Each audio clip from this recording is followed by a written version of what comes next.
Welcome to the Slop Temple. We pray this video helps. You start by powering the Imac and signing in. This ensures settings changes are saved under your account. Once done, open System Settings and go to Bluetooth.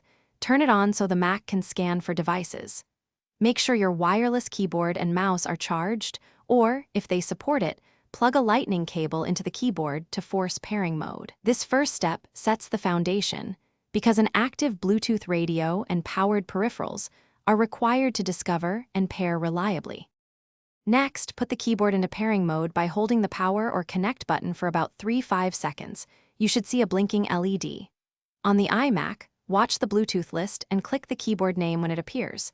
Confirm any PIN prompt immediately. Once keyboard pairing finishes, repeat for the mouse, activate its pairing mode, and select it from the list. Make sure devices are within 1-3 meters. Walls or electronics can block signals, so keep them nearby while pairing. Finally, verify both devices.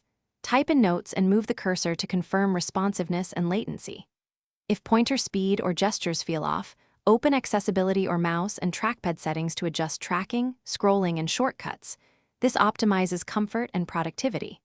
If something goes wrong, power cycle Bluetooth from System Settings, restart the iMac, or connect the keyboard via USB/Lightning to force a wired pairing, then re-enable wireless.